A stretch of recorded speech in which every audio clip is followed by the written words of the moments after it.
बोला श्री कृष्ण भगवान की जय हो। श्रीमद्भागवत महापुराण की जय। श्रीमद्भागवत महापुराण में 7वां अध्याय प्रहलाद द्वारा दैत्य बालकों की शंका का समाधान। प्रहलाद ने कहा, मित्रों, जब मेरे पिता श्री तपस्या करने मंदराचल पर चले गए, तब इंद्र व अन्य देवताओं ने दानों से युद्ध करने का कई बार प्रयास किया। एक बार भारी तैयारी करके देवताओं ने दानों पर आक्रमण कर दिया। उनके आक्रमण का सामना दानव नहीं कर सके। वह अपनी अपनी जान बचाने के लिए इधर उधर भागने लगे और कहने लगे कि हिरण्याकशिपु का पाप कर्म ही इस आक्रमण का दोषी है। देवताओं ने दानों के राजमहल पर भारी आक्रमण करके लूट खसोट मचा दी। इंद्र ने मेरी माता कयादू कयादू नाम बच्चों मैं कयादू था, कयादू को भी बंदी बना लिया। जब वह उन्हें ले जा रहा था तो विलाप करती मेरी माता को देव ऋषि नारद ने देख लिया। उन्होंने इंद्र को फटकारा कि इस निर अपराध पराई स्त्री को बंदी बनाकर ले जाना तुम्हें शोभा नहीं देता, इसे तत्काल छोड़ दो। इस पर इंद्र ने कहा, देव ऋषि, इसके गर्भ में देव द्रोही हैं। हिरण्याकशिपु का अत्यंत प्रभावशाली बालक है। जब यह उत्पन्न हो जाएगा तब उसे मारकर मैं इसे छोड़ दूंगा। नारद जी ने कहा, इंद्र, इसके गर्भ से भगवान का प्रेमी भक्त सेवक और निष्पाप महात्मा जन्म लेगा। तुम्हारे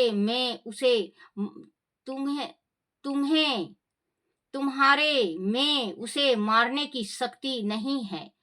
देव ऋषि नारद के ऐसे वचन सुनकर देवराज इंद्र ने मेरी माता की प्रदक्षिणा की और क्षमा मांगकर उसे छोड़ दिया तथा अपने लोक को चला गया और क्षमा मांगकर उसे छोड़ दिया तथा अपने लोक को चला गया। इसके बाद देव ऋषि नारद मेरी माता को अपने आश्रम पर लिवा ले गए और कहा, पुत्री, जब तक तुम्हारा पति तपस्या करके लौटे तब तक तुम यहीं रहो। मेरी माता देव ऋषि की आज्ञा मानकर वह रहने लगी। वह तब तक वहां रही जब तक मेरे पिता तपस्या करके लौट नहीं आए। आश्रम पर रहते हुए मेरे जन्म में पूर्व देव ऋषि नारद मेरी माता को प्रतिदिन भागवत धर्म का उपदेश दिया करते थे। गर्भ में रहते हुए मैं नित्य यह उपदेश सुना करता था। देव ऋषि की कृपा से मेरे रोम में भगवान की भक्ति रम गई थी। बच्चों, जब भी हर एक बात पे मैं यही कहती हूँ कि गर्भवती स्त्री है उसको गर्भ गीता जरूर पढ़ना चाहिए। गर्भ गीता पढ़ो, भागवत गीता पढ़ो, क्योंकि जो आप बोलोगे, पढ़ोगे, सुनोगे, अच्छी अच्छी बातें अमल करोगे, वो आपकी जो गर्भ में बच्चा है, लड़का हो चाहे लड़की हो, उसकी बुद्धि श्रेष्ठ होती है। अगर आप इधर उधर की चुगली चाटा करेंगे तो वो बच्चा बड़ा होकर चुगली चाटा करेगा। आप धार्मिक विचार के होंगे तो आप के बच्चे धार्मिक ही विचार के होंगे, क्योंकि गर्भ में जो आवाज सुनता है, श्वास लेता है बच्चा, जो आवाज सुनता है बच्चा, श्वास लेता है, वो माँ के जरिए लेता है और सुनता भी माँ के जरिए है, क्योंकि वो सिर्फ सबसे पहले माँ की आवाज और माँ का गर्भ का उसको शरीर में गर्मी जो होती है बच्चे की, वो माँ के गर्भ से मिलता है। अगर आप गलत चल रहे हो तो बच्चे को जो खून है, जो कतरा है, जो नस नस में है, जो रोम रोम में है, वो गलत आएगा। अच्छा सीख रहे हो, धार्मिक विचार कर रहे हो, भक्ति कर रहे हो, आप पाठ पूजा में ध्यान है आपका, पाठ कर रहे हो, भागवत कर रहे हो, शिव पुराण कर रहे हो, तो बच्चा अमल करेगा, तो वो बच्चा श्रेष्ठ होगा। क्योंकि प्रहलाद की माँ का देखो, राक्षस कितना बड़ा राक्षस था। प्रहलाद का पिता हिरण्यकशिपु कितना बड़ा राक्षस था, पूजा पाठ नहीं करने देता था, नास्तिक था, बिल्कुल नास्तिक, जिसको कहते थे नास्तिक, खुद ही भगवान बन गया था, तो किसका पूजा करेगा वो। लेकिन खून और अंश तो वही था। कह देते ना अब हम कि आखिर में है किसका खून। तो बच्चों, खून का इतना असर नहीं होता जितना असर माँ के सुनने में, भक्ति करने में बच्चा गर्भ में लेता है। अगर आप सही मार्ग पे चल रहे हो तो आपका बच्चा सही मार्ग पे चलेगा। कहते हैं ना कि किसी किसी के घर में बिल्कुल अनपढ़ गंवार अंगूठा छाप होता है, लेकिन उसका बेटा जो होता है पढ़ा लिखा होता है बहुत, लेकिन उसकी माँ का वो कर्म होता है। उसकी माँ भागवत सुनने जाती थी, शिव पुराण सुनती थी, जो भजन होता है भजन में जाया करती, कीर्तन में जाया करती, सत्संग में जाया करती। कहते हैं ना, बहनो इधर उधर मत डोलो, बहनो इधर उधर मत डोलो, सत्संग में आओ एक घड़ी, सत्संग में आओ एक घड़ी, सत्संग में कैसे आऊं, सत्संग में कैसे आऊं, बूढ़े बच्चों के जाल में फंसी पड़ी, बच्चों के जाल में फंसी पड़ी, बेटों ने नौकरी घालो, बेटों ने नौकरी घालो, सत्संग में आओ एक घड़ी, सत्संग में आओ एक घड़ी, बनो इधर उधर मत डोलो, सत्संग में आओ एक घड़ी, सत्संग में कैसे आऊं, सत्संग में कैसे आऊं, माया के जाल में फंसी पड़ी, माया के जाल में फंसी पड़ी, चाबी बउआ ने दे दो, माया बउआ ने दे दो, सत्संग में आओ एक घड़ी। कहते हैं बच्चों कि ये मोह माया है, पोते के मोह में फंसी पड़ी, बहू बेटी के मुंह में फंसी पड़ी, बहू बेटी को सासरे घालो, सत्संग में पराओ एक घड़ी। कहते हैं सत्संग में जरूर आना चाहिए, जाना चाहिए, सत्संग बिना कुछ भी नहीं है, सत्संग है तो सब कुछ है, नहीं तो कुछ भी नहीं है। तो बच्चे, जिस टाइम आप कोई आपके घर में कोई गर्भवती हो तो उसको अच्छी अच्छी चीज़ सिखाना चाहिए, अच्छा अच्छा बोल सुनना चाहिए, जो माँ सुनती है वो बच्चा सुनता है, वो बच्चा अमल करता है। भगवान की भक्ति रम गई थी, मेरे जन्म के उपरांत भी वह समिति मुझे बारंबार बनी। देव ऋषि नारद मेरी माता को प्रतिदिन भागवत धर्म का उपदेश दिया करते थे। गर्भ में रहते हुए मैं नित्य वह उपदेश सुना करता था। देव ऋषि की कृपा से मेरे रोम रोम में भगवान की भक्ति रम गई थी। मेरे जन्म के उपरांत भी वह स्मृति मुझे बारंबार बनी रही। आदि तुम भी मेरी बात पर श्रद्धा करो तो तुम्हें भी यह ज्ञान प्राप्त हो सकता है। श्रद्धा से बुद्धि निर्मल और शुद्ध होती है। हमारे इस शरीर में जन्म 80 तत्वों की अनुभूति बुद्धि, परिणाम, क्षण और विनाश, ये 6 विकार देखे जाते हैं। आत्मा का इनके साथ कोई संबंध नहीं होता। आत्मा तो नित्य है, अविनाशी है, शुद्ध है, एक है। जीव आत्मा परमात्मा है, सबका आश्रय है, निर्विकार है, श्वेत प्रकाश है, सबका कारण है, व्यापक है, अनंत है, तट स्थल है और सभी प्रकार के आवरणों माया से रहित हैं। आत्मा के यह लक्षण उत्कृष्ट माने जाते हैं। इनके द्वारा आत्मा तत्व को तभी जाना जा सकता है जब जीव में और मेरे के झूठे भाव को छोड़ देता है। जैसे सोने की शुद्धता को श्रवणकार कसौटी पर कस कर तत्काल जान लेता है, वैसे ही आत्मा तत्व को जानने वाला व्यक्ति आत्मा प्रतीत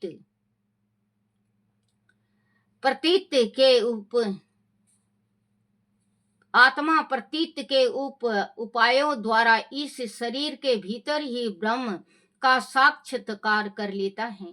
मित्रों, आचार्यों ने मूल प्रकृति, महातत्व, अहंकार और 5 अंतराएं, इन 8 तत्वों को प्रकृति बताया है। उनके 3 गुण सत्व, राज और तम तथा उनके 16 विकार, 10 इंद्रियां, 5 ज्ञान इंद्रियां, 5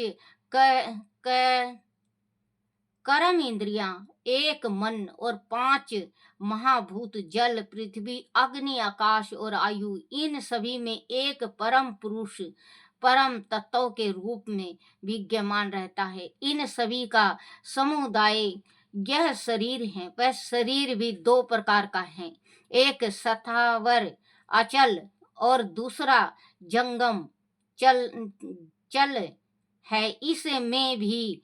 इसमें भी 2 प्रकार, अंत कारण, इंद्रियां आदि आत्मा नहीं है। आत्मा इनसे अलग दृष्टा के रूप में प्राण स्वरूप शरीर में विद्यमान रहता है। वह आत्मा सभी में शीतल होकर भी सबसे अलग है। इस प्रकार शुद्ध बुद्धि से साधना करते हुए संसार की उत्पत्ति, स्थिति और उसके प्रलय संहार पर विचार करना चाहिए। जागृत, सपन और सुसुप्त, ये तीनों बुद्धि की विंतियां हैं। उन विंतियों का जिसके द्वारा अनुभव होता है वही सबका साक्षी आदि परमात्मा है। जैसे गंध से उनके आश्रय आयु का ज्ञान होता है, वैसे ही बुद्धि की इन तीनों विंतियों द्वारा साक्षी रूप परमात्मा को अनुभव किया जाता है। मनुष्य अपने गुणों और कर्मों के कारण जन्म मृत्यु के चक्र में फंसा रहता है। इसीलिए वह आत्मा को शरीर और प्रकृति से अलग करके नहीं देख पाता। वह अज्ञान है, मिथ्या सोच है। इसे बदल कर ही आत्मा के श्वेत प्रकाश परमात्मा को समझा जा सकता है। इसीलिए जिस उपाय से भगवान के प्रति स्वाभाविक प्रेम उत्पन्न हो जाए, वही उपाय अपनाकर त्रिगुणात्मक कर्मों के बीच को ही नष्ट कर देना चाहिए, क्योंकि यह कर्म बंधन ही मनुष्य को परमात्मा से दूर करते हैं। गुरु की सेवा से, माता पिता के आदर से जो कुछ भी जीवन में प्राप्त हो उससे संतोष करने से, भगवान के प्रेमी महात्माओं के सत्संग से, भगवान की निश्चल आराधना से, भगवान की लीलाओं का गुणगान करने से, उनके चरण कमलों का नित्य प्रति ध्यान करने से, उनकी मूर्ति आदि का दर्शन करने से, समस्त प्राणियों के प्रीति प्रेम भाव रखने से भगवान में स्वाभाविक प्रेम उत्पन्न हो जाता है। सर्वशक्तिमान श्री हरि सभी प्राणियों में विराजमान हैं। ऐसी इच्छा रखते हुए सभी प्राणियों की यथाशक्ति इच्छा पूरी करनी चाहिए। काम, क्रोध, लोभ, मोह, मद और मत्सल देश, इन 6 शत्रुओं पर विजय प्राप्त करके जो भगवान की भक्ति करता है, उसे श्री कृष्ण के चरणों की अन्य भक्ति प्राप्त होती है। लेकिन ये जो 6 शत्रु हैं, 6 शत्रु को इंसान नहीं मार सकता बच्चों। साधु संत मार देते हैं। जिसकी गृहस्थी है वो नहीं मार सकता, क्योंकि गृहस्थी के बच्चों का है, रेख लेना है, देना है। ये काम, क्रोध, मोह, लोभ, अहंकार, इस चीज को तो छोड़ दे इंसान, इस चीज को छोड़ दे। ये 5 चीज जो हैं, इनको इंसान अगर छोड़ दे तो पारस का हो जाए। वो पूजा भी करे, जब भी उसका अगर थोड़ा सा भी, थोड़ी 5 मिनट के वास्ते भी पूजा करता है, उसका भी पूजा भगवान ले लेते हैं। तो बच्चों, कहते हैं कि भगवान का भक्ति सबसे बड़ा श्रेष्ठ है, क्योंकि प्रहलाद ने किया, भगवान ने उनको देखो आज तक हैं, अपने प्रसाद बना लिए हैं। ध्रुव ने किया, आसमान में देखो ध्रुव तारा दिखते हैं, ध्रुव को एक लोक दे दिया गया। तो भगवान की भक्ति में वो शक्ति होती है। आदि का गुणगान करने से, उनके चरण कमलों का नित्य प्रति ध्यान करने से, उनकी मूर्ति आदि का दर्शन करने से, समस्त प्राणियों के प्रति प्रेम भाव रखने से भगवान में स्वाभाविक प्रेम उत्पन्न हो जाता है। सर्वशक्तिमान श्री हरि सभी प्राणियों में विराजमान हैं। ऐसी इच्छा रखते हुए सभी प्राणियों की यथाशक्ति इच्छा पूरी करनी चाहिए। काम, क्रोध, लोभ, मोह, मद और मत्सर देश, इन 6 शत्रुओं पर विजय प्राप्त करके जो भगवान की भक्ति करता है, उसे श्री कृष्ण के चरणों की अनेक भक्ति प्राप्त होती है। भगवान की लीलामय भक्ति में लीन हो जाना ही भगवान को पा लेना है। जब भक्त का पर हृदय भक्त उत्सल हो जाता है, तब उसके मन से जीवन मृत्यु का भय स्वतः ही नष्ट हो जाता है। भगवान का भजन करने में किसी प्रकार का भी परिश्रम नहीं करना पड़ता। संसारिक पदार्थों के प्रति प्रेम रखना मृग तृष्णा के समान है, क्योंकि वह सब तो क्षण भंगुर है, जल्दी ही नष्ट हो जाने वाला है। इन सभी में दोष ही दोष है। निर्दोष तो मात्र परमात्मा है। असुर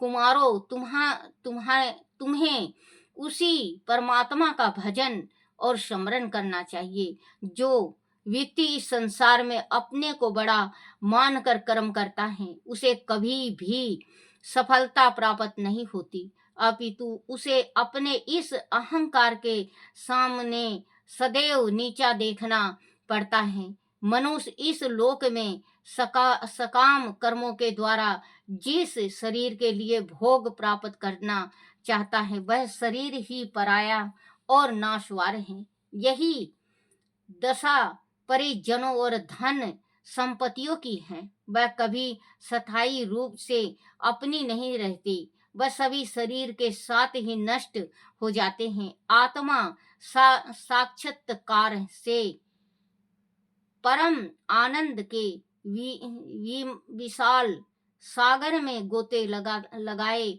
जा सकता है। शरीर तो मरण धर्म है, वह आत्मा मरण धर्म है, यह आता जाता रहता है। इसीलिए निष्काम भाव से परमात्मा का ही भजन करना चाहिए। अर्थ, धर्म और काम सभी परमात्मा के अधीन है, उनकी इच्छा के बिना कुछ नहीं मिल सकता। भगवान श्री हरि सभी प्राणियों के ईश्वर हैं, आत्मा हैं, प्रियतम हैं, देवता, दैत्य, मनुष्य, यक्ष अथवा गंधर्व, जो कोई भी भगवान के चरणों की सेवा करता है वह कल्याण का भागी होता है। हे दैत्य बालकों, भगवान को प्रसन्न करने के लिए तुम्हें ब्राह्मण होना, देवता बनना, ऋषि बनना, सदाचार और विधि ज्ञान से संपन्न होना तथा दान दक्षिणा यज्ञ तप आदि करना आवश्यक नहीं है। भगवान तो सहज निष्काम भक्ति से ही प्रसन्न होते हैं। इस प्रकार में अथवा मनुष्य शरीर में जीवन का सबसे बड़ा स्वार्थ इतना ही होना चाहिए कि भगवान की समर्पण भाव से भक्ति की जाए। इस भक्ति के द्वारा भगवान के सर्वत्र दर्शन किए जा सकते हैं। बोलो श्री कृष्ण भगवान की जय हो। श्री कृष्ण गोविंद हरे मुरारी, हे नाथ नारायण वासुदेवाय, हे नाथ नारायण वासुदेवाय, हे नाथ नारायण वासुदेवाय। बोलो श्री कृष्ण भगवान की जय हो। बिल्ली के बेर सुदामा के तुंगल, बिल्ली के बेर सुदामा के तुंगल, रुच रुच भोग लगावे मेरे ठाकुर जी, रुच रुच भोग लगावे मेरे राम जी। दुर्योधन के मेवे त्यागे, दुर्योधन के मेवे त्यागे, भूख लगी जब उठ कर भागे, सागे विदुर घर रुच रुच खायो रामा, सागे विदुर घर रुच रुच खायो रामा। सिम नारायणी नारायणी नारायणी, बजमन नारायणी नारायणी नारायण। ब्राह्मण घर का रुख सुख भोग भगवन, ब्राह्मण घर का रुख सुख भोग भगवन, रुच रुच भोग लगावे मेरे ठाकुर जी, रुच रुच भोग लगावे मेरे लड्डू जी, रुच रुच भोग लगावे मेरे गोपाला, ऐसा भोग लगाओ मेरे गोपाला, ऐसा भोग लगाओ मेरे ठाकुर जी, सब अमृत बन जाए। श्रीमन नारायण नारायण नारायण, भजबन नारायण नारायण नारायण। बोलो श्री कृष्ण भगवान की जय। लड्डू रे गोपाला दीन दयाला, तुम सबके हितकारी, लड्डू तुम सबके हितकारी, लड्डू रे गोपाला दीन दयाला, तुम सबके हितकारी, लड्डू तुम सबके हितकारी, लड्डू रे गोपाला दीन दयाला, तुम सबके हितकारी। बोला श्री कृष्ण भगवान की जय हो। हे मेरे कान्हा, हे मेरे बंसी वाले, हे मेरे गिरधारी, हे मेरे लड्डू गोपाल, मेरे से कोई भूल हो जाए, कोई चूक हो जाए, कोई टूटी रह जाए, मुझे क्षमा करना क्षमा करना क्षमा करना। बोला श्री कृष्ण भगवान की जय हो। श्री भागवत महापुराण की जय। अपने अपने माता पिता की जय। अपने अपने गुरुदेव महाराज की जय हो।